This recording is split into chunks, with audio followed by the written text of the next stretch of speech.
Hi, Mima here. In today's video, I'm going to talk about MS medications that I have taken since being diagnosed with multiple sclerosis. So this is just my opinion and my experience. I'm not a medical doctor, so this is not medical advice. This is purely just my opinion and my experience. So back in 1997, when I was first diagnosed with multiple sclerosis, there was only one medication available, and that was called beta-feron. If you had at least 6 relapses within the period of 6 months, I think it was, it meant that you then became eligible to take the drug.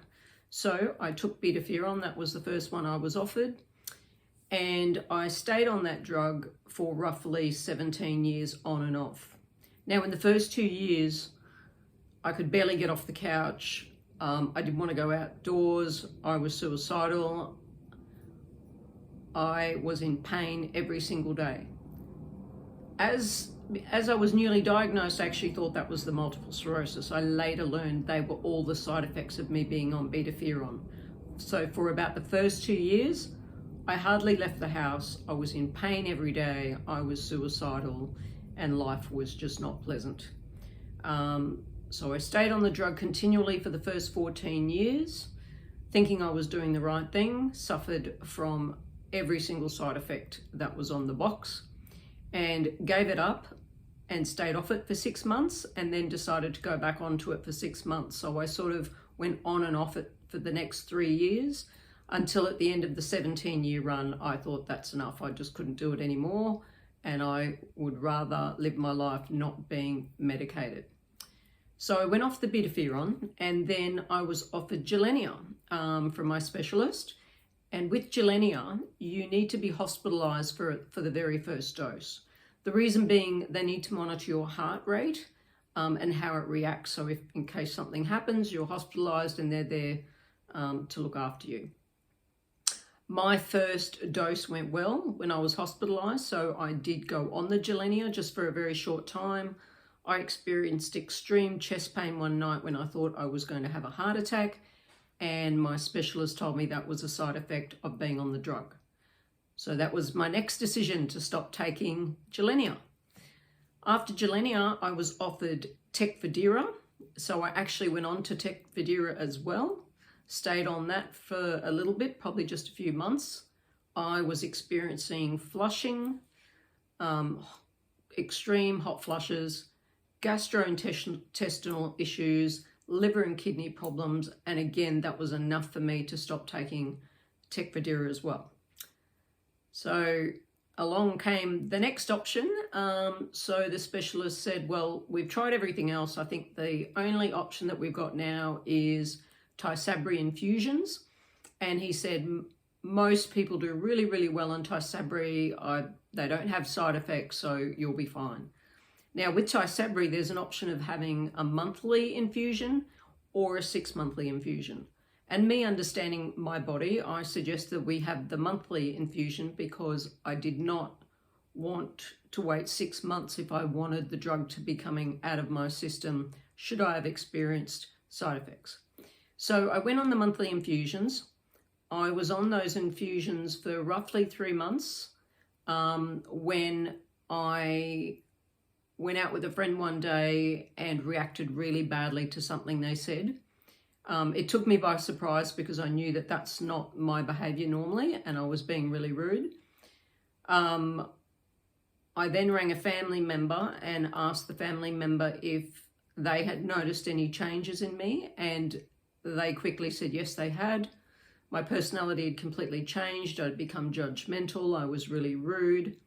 And I knew within myself that I was actually feeling quite depressed and suicidal. So that was enough information for me to say there is no way I was staying on that drug either. So unfortunately, Tysabri infusions didn't work for me either. So I stopped taking them straight away. The only other drug I took that was recommended was called low-dose naltrexone. And low-dose naltrexone, a lot of people find quite useful in reducing fatigue, giving people a bit more energy, look, I went on it and it started experiencing nausea and insomnia. So I couldn't stay on that drug either.